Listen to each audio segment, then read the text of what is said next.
en este país. Yo le quiero preguntar, porque esto lo hemos visto con otras situaciones ocurridas en diversos países de Latinoamérica. Eh, ¿Puede realmente Ortega sentirse presionado ante esto que le exige, en este caso, 59 países de las Naciones Unidas? Buen día, profesor. Buen día, Sergio. Un placer estar con ustedes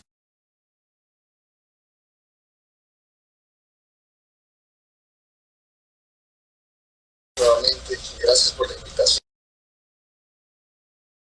Ante esto que le exige, en este caso, 59 países de las Naciones Unidas. Buen día, profesor.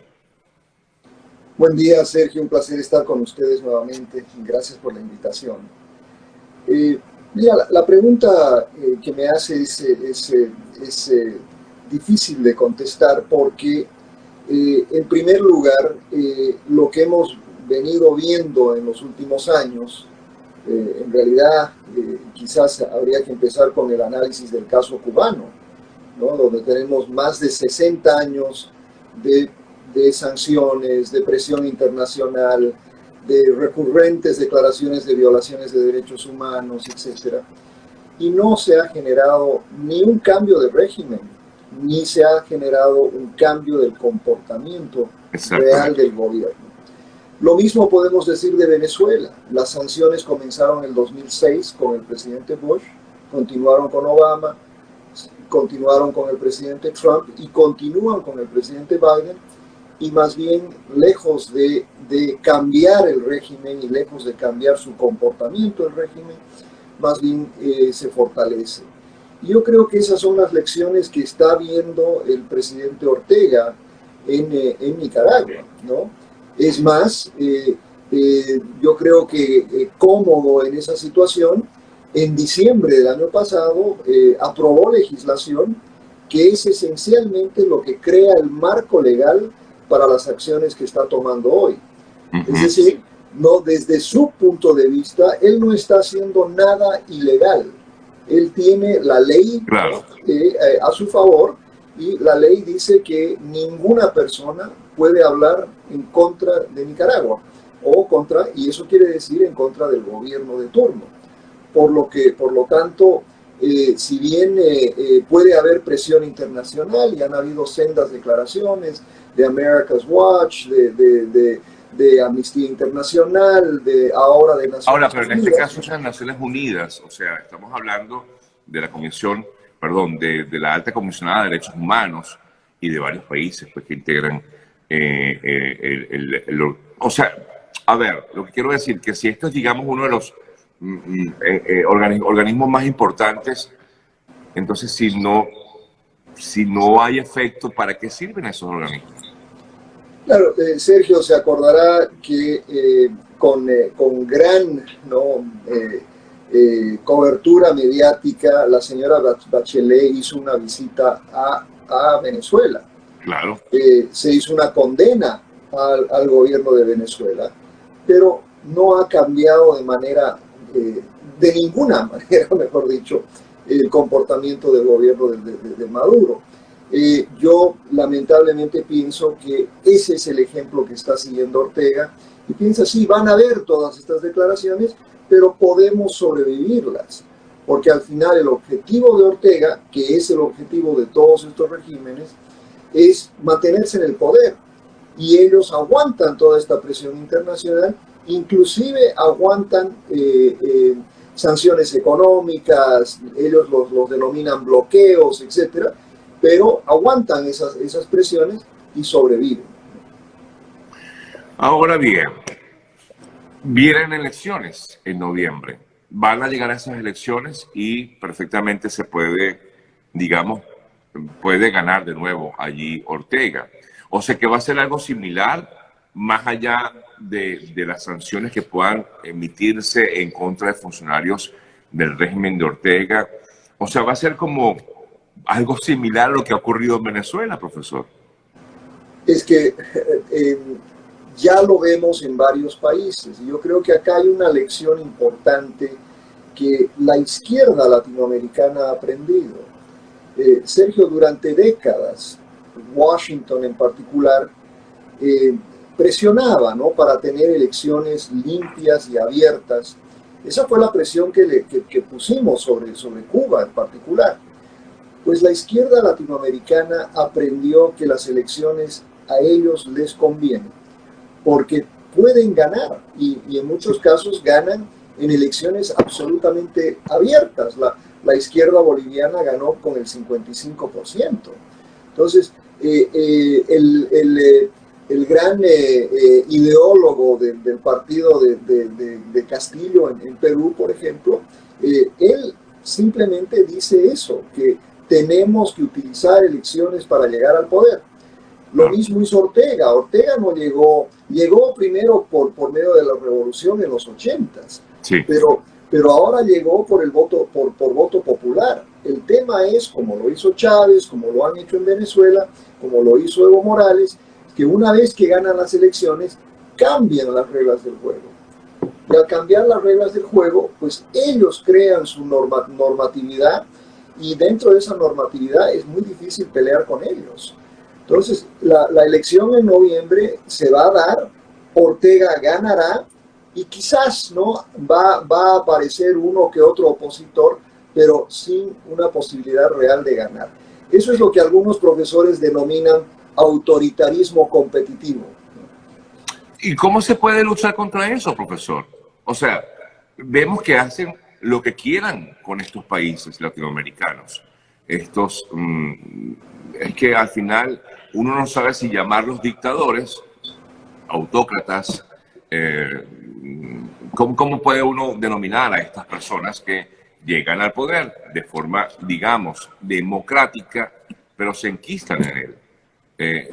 ¿Cómo se puede evitar que esto siga ocurriendo?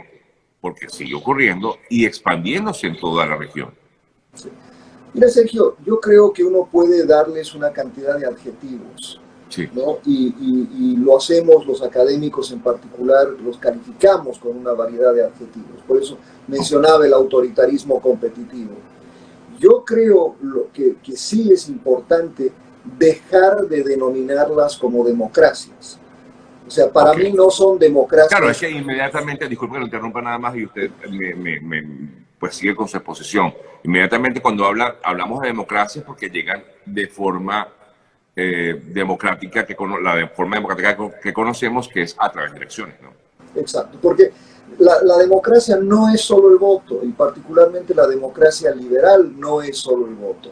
La democracia liberal implica separación de poderes, implica obviamente pluralidad de puntos de vista, no solo un partido hegemónico que controla todo.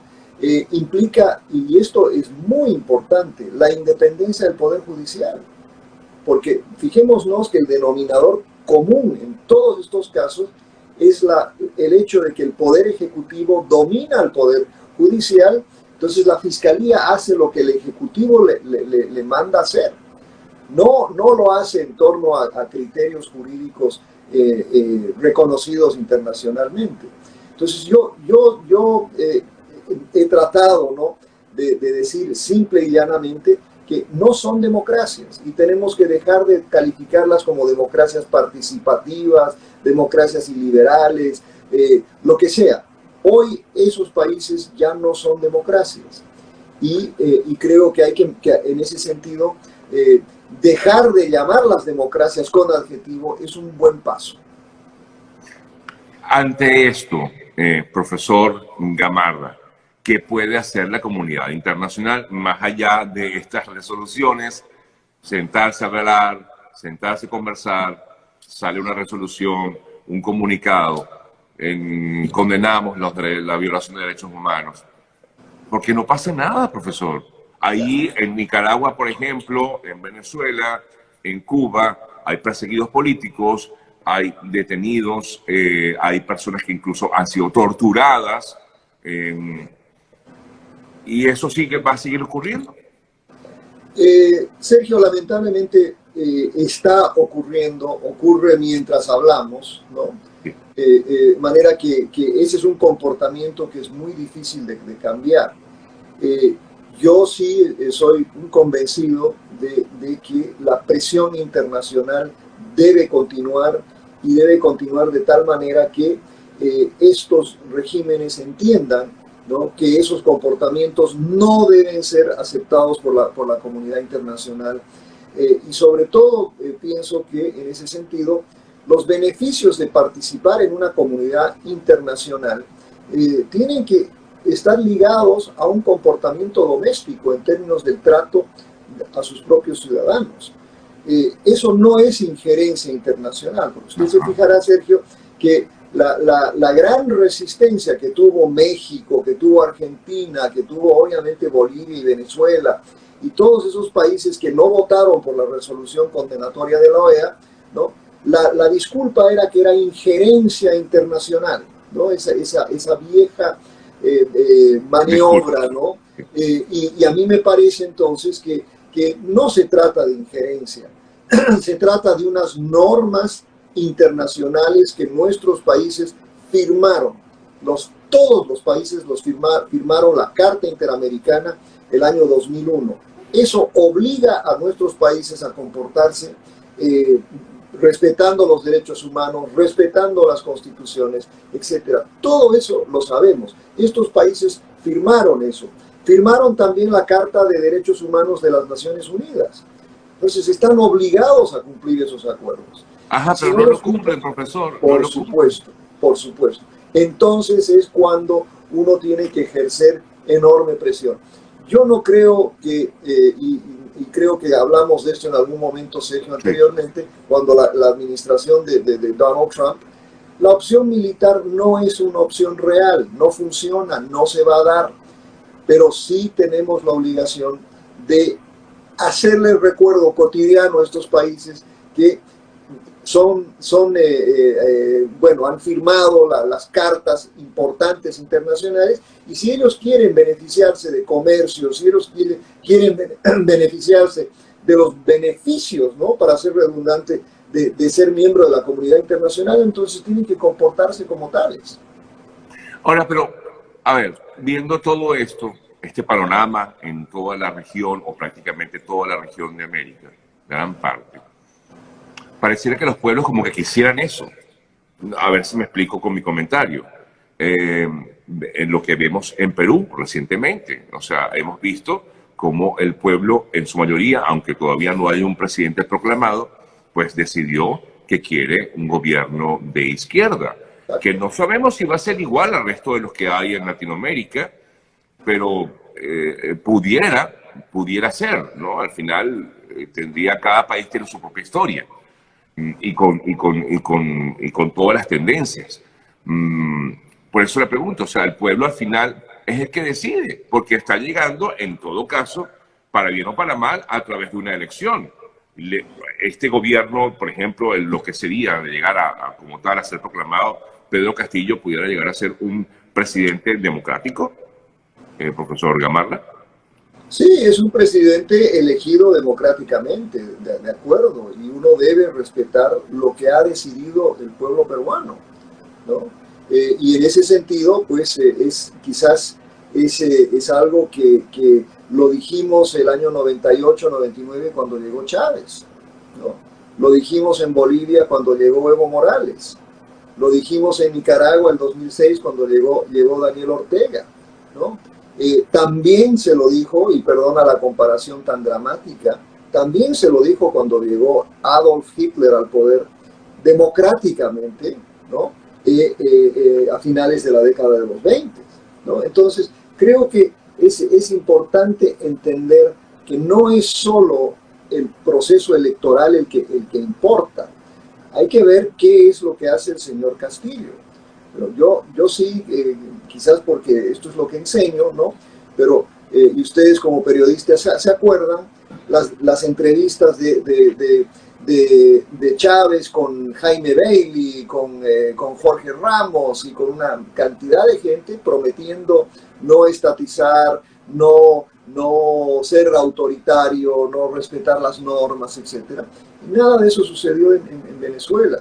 Y ahí está el dilema de la comunidad internacional.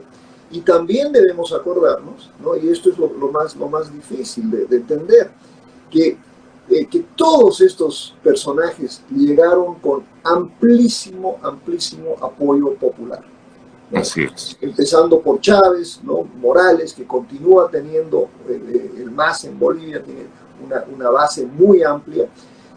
Y eso en realidad yo creo que también es una especie de no voy a decir de advertencia, ¿no? Pero el gran problema que tenemos en América Latina es que las alternativas o no existen o están totalmente fragmentadas, de tal manera que no pueden ganar elecciones. Mientras todos crean que son presidenciables, ¿no? Mientras hayan 18 candidatos en una elección, ¿no? Y con una izquierda unificada, no hay la más remota posibilidad de que alternativas a estos modelos ganen. Y más bien cada vez más van a ir acumulando países. El caso de Chile quizás sea el próximo, ¿no? Entonces, yo sí creo que podemos quejarnos de lo que están haciendo en América Latina todas estas izquierdas, pero mientras no haya un proyecto alternativo, y no un proyecto como del que venimos, ¿no? Porque yo, Sergio, esto mucho me han criticado al respecto, pero estos gobiernos llegan al poder por algún motivo. Claro. No llegan por la locura de los peruanos o de los bolivianos No. o de los venezolanos. Llegan por los regímenes que los produjeron. Claro, por los errores de los gobiernos anteriores. Absolutamente. Por supuesto. Y entonces, al presentarnos como alternativa con los viejos comportamientos, es muy difícil. Y con los mismos actores, ¿no? Fíjate en el caso boliviano, por ejemplo. Eran los mismos actores que Claro. competían contra Evo Morales y contra el partido de Evo Morales, y fue muy fácil simplemente decir, ven, esto es a lo que vamos a volver. Ya que toqué ese punto, profesor, ¿por qué efectivamente vemos una coalición importante a la hora de ir a una propuesta electoral por parte de la izquierda y no por parte de otros grupos de centro derecha o de derecha? No hay unidad. Lo vimos en Perú, 16 candidatos presidenciales, había solo 2 o 3 de izquierda, y al final, o sea, ¿cómo quedó eso? Lo vemos en Venezuela día a día, la oposición cada vez más dispersa, más dividida, no hay unidad de criterios, ahora hay una negociación en la cual unos están de acuerdo, otros no, van a unas elecciones, otros no quieren que vaya, si van, no van, en fin. Y mientras tanto, esos grupos de poder permanecen sólidos, consolidados. ¿Por qué? Es una pregunta muy, muy interesante, ¿no? Porque antes, por ejemplo, era la izquierda la que estaba fraccionada, ¿no? Pero el mismo proceso democrático en América Latina ha hecho que los partidos se fraccionen, se dividan, ¿no? Y ya con la llegada de estos personajes, ¿no? Lo que se hizo es fraccionalizar aún más. Yo lamento mucho, ¿no? El colapso de los partidos políticos. Siempre, ¿no? Cuando uno hace encuestas, los partidos están siempre al final. Nadie cree en los partidos. Y sin embargo, los partidos son los únicos mecanismos que sabemos para canalizar representación. Pero como no tenemos partidos, y más bien lo que tenemos es lo que los andinos denominan taxi partidos, es decir, grupos políticos que son tan grandes que pueden tener su convención dentro de un taxi, ¿no? Son tres individuos o 4 individuos que forman un partido, que presentan un candidato. Mientras continúe eso y no tengamos un proyecto unificado con una visión de centro, porque ahí está el otro tema, Sergio. Vivimos en países extraordinariamente polarizados. Y lo que pasa es que cuando estamos polarizados, ¿no? Ellos siempre van a ganar. Los extremos van a poder presentar candidatos. El centro está completamente vaciado, ¿no? Y las opciones de centro no son capaces de aglutinarse y presentar un candidato, digamos, que tenga pues la posibilidad de llegar al poder. Y mientras no tengamos centros en América Latina, vamos a tener situaciones como la derecha y la izquierda colombiana, un Petro que ganará seguramente por la fragmentación de la oposición. Lo de Perú, que es una fragmentación impresionante y una polarización a la vez, ¿no? Entonces, eso para mí es, son temas estructurales. Incluso Quizás, Brasil, profesor, Brasil también va en camino absolutamente. a Brasil regresar a quizás eso. está, si uno se fija en las encuestas, ¿no? La diferencia entre Bolsonaro y Lula es mínima. Eso es una receta para un proceso electoral interesante desde el punto de vista de lo que yo hago, pero Pudiéramos catastrófico para Brasil. pensar que el sueño de Chávez se cumplió, la integración de esta Latinoamérica a su manera. Mira, es una integración completamente, digamos, retórica más que nada, Okay. porque cuando uno habla de integración, pues buscaría, por ejemplo, mecanismos de integración, buscaría en primer lugar un sistema económico que funcione, pero no hemos podido crear un instrumento económico, el ALBA o no, las ideas de Petrocaribe, etcétera, que ninguna de esas funcionó.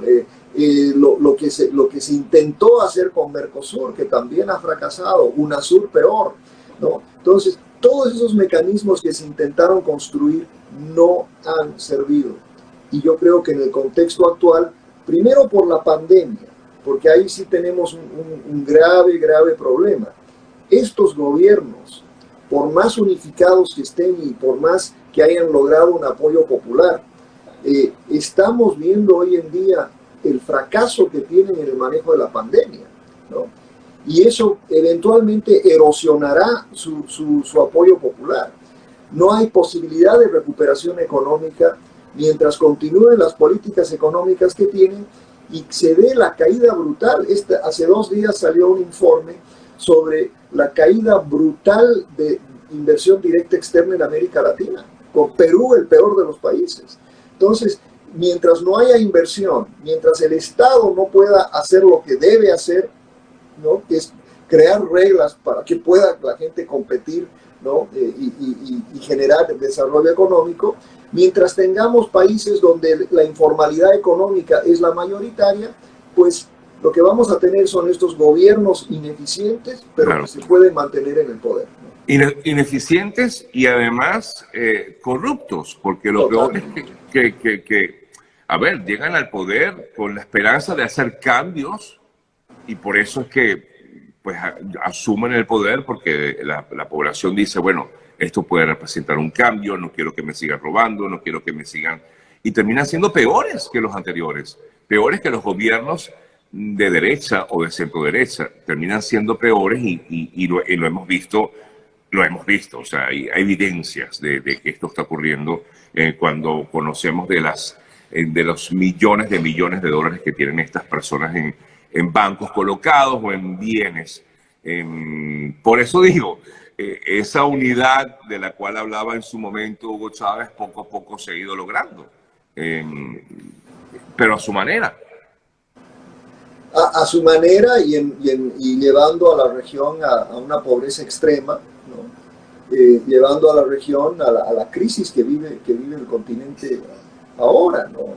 Fijémonos hasta países con un potencial enorme como la Argentina. O sea, la Argentina está viviendo un proceso de regresión espantoso y con perspectivas aún peores, ¿no?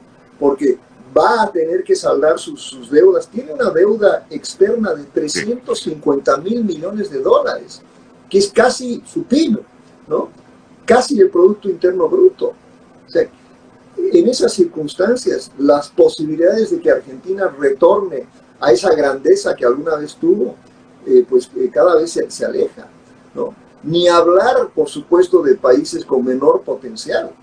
Entonces, y ahora, por ejemplo, ejemplos que estaría dando en Centroamérica el presidente de El Salvador, que ahora también ha sido criticado como un autócrata, también, por su otra manera. Es otra dirección.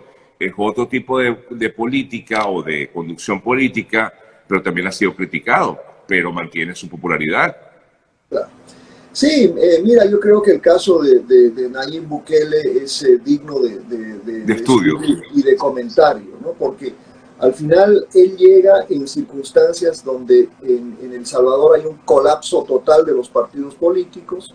Él surge precisamente del Frente Farabundo Martí, un personaje extraordinariamente popular, tiene más del 90% de apoyo popular, ¿no? en las encuestas, y está haciendo, según él, lo que el pueblo le dice que haga, que no es diferente de lo que dice Chávez, de lo que dijo Morales, etcétera, ¿no? Sin embargo, la diferencia es que este es un personaje de derecha, ¿no? Y al ser un personaje de derecha, entonces es muy paradójico, ¿no?